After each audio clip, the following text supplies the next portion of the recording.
Welcome. We are the Ministry of the Real Truth, and today we are bringing you the Torah, asking the question, as in this book, who wrote the Torah? When, where and why was it written? Edward Zerin, Rabbi of Temple B'nai Yiddish-speaking, Des Moines, Iowa, and a noted biblical scholar, answers these and many other questions in this detailed, analytical, yet eminently readable book.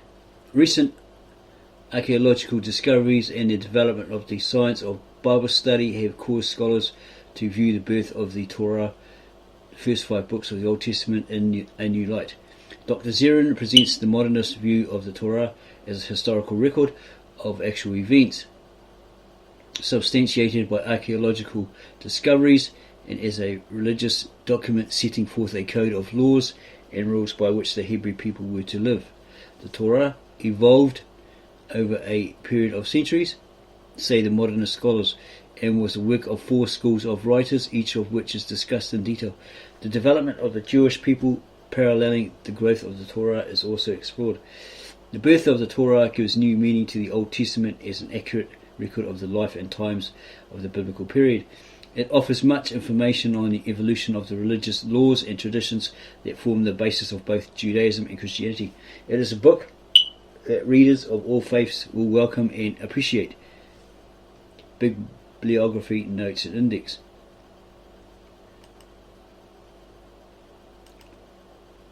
The Birth of the Torah by Edward Zerin. And here's a dedication to his teachers at the Hebrew Union. Foreword. Archaeology and the science of Bible study are infant sciences in the world of scholarship. The Bible is an ancient book in the field of religion. Recent archaeological findings and scientific studies have shed new light on biblical times. What impact have these findings had on the thoughts and attitudes of those who study and treasure the Holy Scripture? This book deals primarily with the first 5 books of the Jewish Bible, or the Old Testament, as the Christian world calls it. Together, these 5 books constitute what the Jewish people call the Torah. The purpose of this volume is to describe how scholars in the fields of archaeology and the science of Bible study conceive of the birth of the Torah. It should be pointed out, however, that if one wishes to understand the role of the Torah in contemporary Jewish life, he will need to carry the story beyond the limits of the present volume. The Torah represents the first, although a most important phase in the total literature of Judaism. The birth of the Torah, as we shall see, took place during the 5th century BCE, although the official list or canon of books to be included in the entire Jewish Bible was not formalized until 90 CE. The last of the Bible books was completed, scholars hold, in the 2nd century BCE. Even as the Bible was being completed, however, the laws of the Torah were being extended. In 2020 CE, all interpretations and new laws of the previous 4 centuries, which sought to explain the teachings of the Torah, were collected into 63 different books, divided into 6 orders or main parts, and called the Mishnah, or the Review of the Torah. The Mishnah sought to make the laws of the Torah relevant to the early post-biblical generation. The next extension of the Torah was the Gemara, which in 550 CE put together additional interpretations and laws developed since the completion of the Mishnah. The combined writings of the Mishnah and Gemara made up the Talmud, and were so arranged that each paragraph of the Mishnah was followed by that portion of the Gemara, which represented the extension of the Torah law. In addition, commentaries, codes and response literature were written throughout the succeeding centuries. Today, if one seeks to know the significance of the Torah for modern Judaism, he must be familiar not only with the Torah in its own historic development, but also with the literary development in the 25 centuries which followed the birth of the Torah. These acknowledgements. The birth of the Torah grew out of many years of study and teaching. It came to fulfillment, however, only with the help of many persons. And he gives reference to several people and thanks. It's Dr. Edward Zerin of the Temple B'nai Yiddish-speaking. in Iowa in May 1962, around that time. Contents: archaeology and the science of the Bible study, Mesopotamian beginnings, and so forth. Some more here. Appendix: Bible reading for each chapter, comparative reading in J, E, and P. The Mosaic Covenant traditions and notes and index. Chapter 1: Archaeology and the science of Bible study. Throughout the ages, many have asked questions about the authorship of the 5 books of Moses. The traditionally recognized concept was that God had revealed either by dictating or by presenting in written form, or both, these 5 books, or the Torah as they are called in Judaism, to Moses at Mount Sinai. This Torah was infallible, or authoritative, and sacred. In time, however, people began to raise questions about the Torah. Often these questions were raised by religious people who believed in the truth of the Bible. Nonetheless, they were puzzled about some of the things they found. For example, they asked, 1. How could Moses, who was supposed to have written down the 5 books of Moses, have written about his own death and the events which followed as found in Deuteronomy 34:5-12? 2. If the world is governed by natural law, how can one explain the miracles of the Bible, e.g. the crossing of the Red Sea? 3. If God is a spiritual God of the entire world and cannot be seen, how can one explain such a phrase as the hand of God, which is used throughout the Bible and the numerous other phrases of the Bible which describe God in human forms? 4. If geology tells us that the world is millions and millions of years old, how can one believe the story of creation? Because these individuals still believed that every word of the Torah was divinely revealed, they tried in every way possible to reconcile the truth of the Torah with what their reason and experience told them should be true. They developed, as a result, explanations which to them sounded reasonable and therefore acceptable. This method is called harmonization.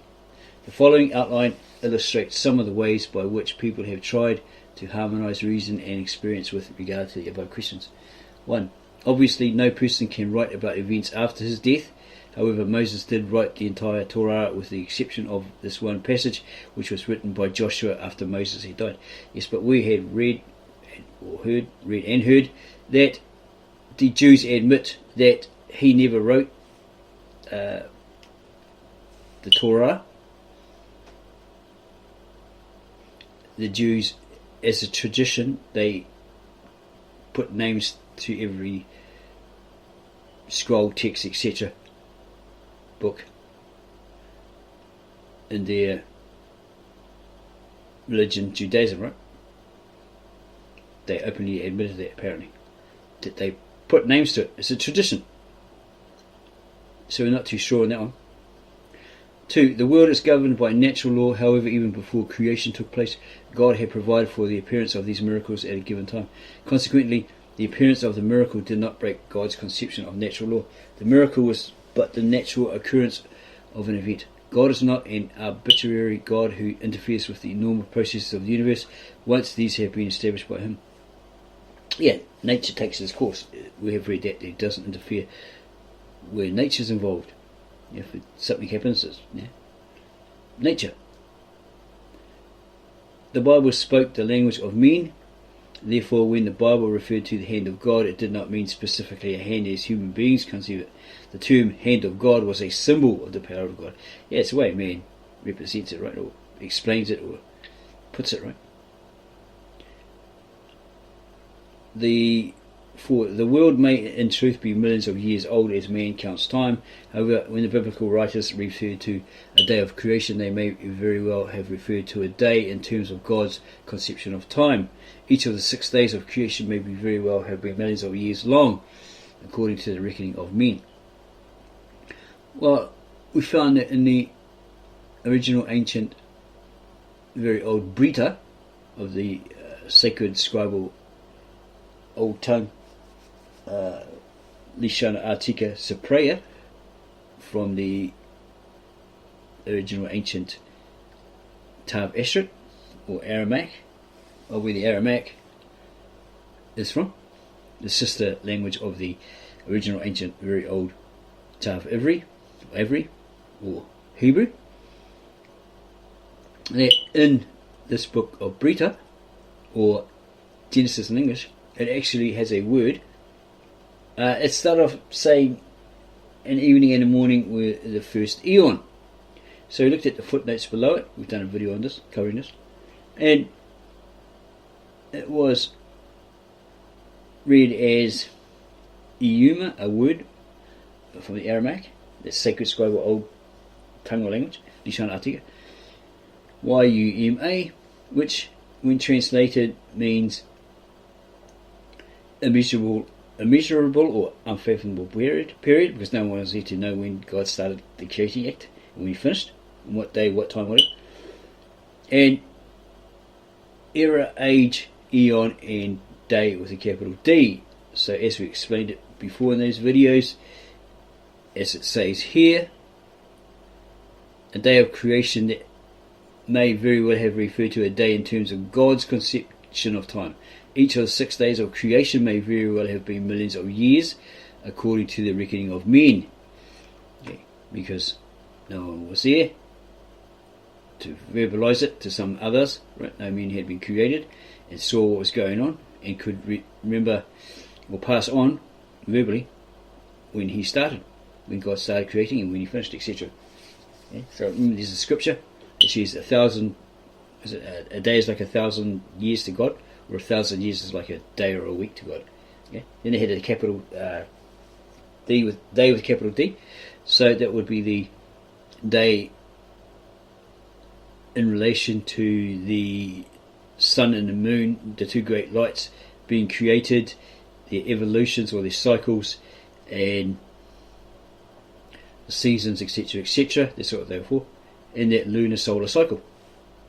So it wouldn't be a literal day as we know it, 12 hours of daylight and 12 hours of night. Okay? It's a different kind of day. Religious people throughout the ages have used the power of reasoning or logic to help square what they read in the Torah with what they found in the experiences of their lives. With the advent of science, however, a new method was developed for the examination of ancient documents. This new approach was a historical method, and when it was applied to the Torah, the result was the emergence of the science of Bible study. Instead of trying to explain away by the power of reason the difficulties of the Torah, the new method suggested a completely different approach. For example, certain questions were asked and answered about the Torah. 1. Who wrote the Torah? 2. When was the Torah written? 3. How was the Torah written? 4. Why was the Torah written? 5. For whom was the Torah written? As a result of the approach of the sciences of Bible study, certain conclusions about the origin and development of the Torah were reached. 1. Who? Moses was not the author of the entire Torah. Many people participated in the writing of the Torah. 2. When? Nor was the Torah written at all at one time. The Torah was written over a period of nearly 1,000 years, with the earliest identified written parts going back to approximately 1250 BCE, and the last part being written about 400 BCE. 3. How? In the beginning, parts of the Torah were handed down both by word of mouth and in written form. Many years later, these traditions were edited and new ideas added. This editing process took place at least 4 different times. The first time, the ancient materials were collected by a set of editors living in Judah, in the south of Canaan, sometime during the 10th to the 9th centuries, 950 to 850 BCE. There's a footnote here. It's probably in the index somewhere. Yeah, an indication there. These editors are referred to as the J School because they used the name Yahweh or Yahweh for God. A little later, another group of rangers living in the northern part of Canaan produced a second written version of the tradition. Since they used the name Elohim for God, or Elohim, they are known as the E School. The third written version arose in response to a religious reform that swept through Judah in the year 621 BCE. These editors are identified as the D School because they supposedly discovered a series of long lost laws that in Greek eventually came to have the name Deuteronomy. Jew means do means, or deuter probably means two. do. The fourth interpretation of the tradition took place around the year 550 to 450 BCE. These writers came to be known as the P School because it is believed that they were priests. Finally, the editions of all these four schools were put together and edited by the P School. The result was the Torah as we know it today. So it's in comparison with the Book of Q by the Friends of Jesus Society. They say the same thing. They allocate J, E, D and P for scribes, for editors. For why the Torah represented a constitution which guided the lives of our ancestors in ancient times. It set forth the laws and rules by which the people were to live as ancestors of the Jews. In fact, the Torah may be called a collection of four different constitutions. Each constitution came into being to meet the specific needs of different periods of Jewish life. Finally, the constitutions were put together to make them seem like one final constitution. 5. For whom? Each constitution was a guide of laws and rules by which the people of that particular time were to live. The historical method is not an exclusively Jewish point of view. It is shared alike by Gentiles or non-Jews, foreigners and Jews, and is applied to both the Old and New Testaments. In fact, the science of Bible study was developed first at the University of Paris in 1733 by Professor Jean Astruc. He was a non-Jew interested in tracing what seemed to him to be duplicating or contradictory stories in the book of Genesis.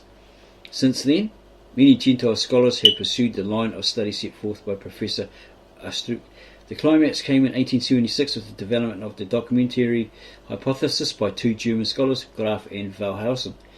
It was they who first set forth a complete theory about the four basic documents that make up the Torah. These documents, or constitutions, as we have called them, were the products of four schools of writers or editors known as J, E, D and P. The followers of Graf Wellhausen are known as modernists, in contrast to the traditionalists, who continue to believe in the Mosaic authorship of the Torah.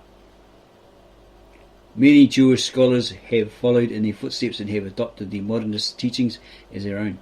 Because of their use of the historical method, Gentile and Jewish modernists are no longer called upon to harmonize contradictory passages in the Torah. To the contrary, the contradictions for them serve as an invaluable clues to the discovery of the JEDP schools. The key to reading the Bible is to read it with the historical method, to see it as a series of books written by men, albeit extraordinary ones, in a given time and place. We are then never called upon to justify the biblical text against our deepest beliefs and hopes. We do not have to blind ourselves to those occasional passages where the Bible is untrue to our highest insights, nor do we have to make separate compartments in our mind to believe simultaneously in the primitive scientific statement of several. 1,000 years ago, back there just in case you missed something.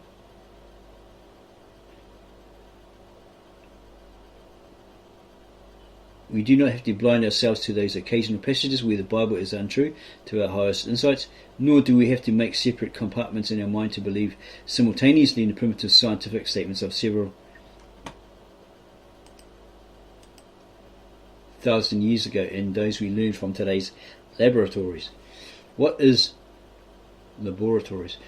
more, we can see the Bible against its time and come to recognize more clearly not just what it naturally shared of it, but where it stepped outside it and spoke with a voice that still rings with meaning in our own hearts. Since 1876, the views of the early modernists have been superseded by those of the contemporary modernists. Here too, the views are shared by Gentiles and Jews alike. The transition from the views of the early to the contemporary modernists came about with the development of the science of archaeology as a partner with the science of Bible study for the understanding of Scripture. Modern archaeology has had a tremendous impact on biblical scholars, while archaeological findings in general have tended to support the modernist point of view. The discoveries have led even the modernists to make certain revisions in their theories. The concepts of JEDP is a case in point.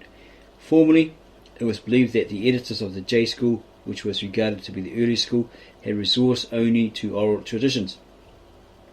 Now we know that the earliest editors had available to them considerable written as well as oral materials.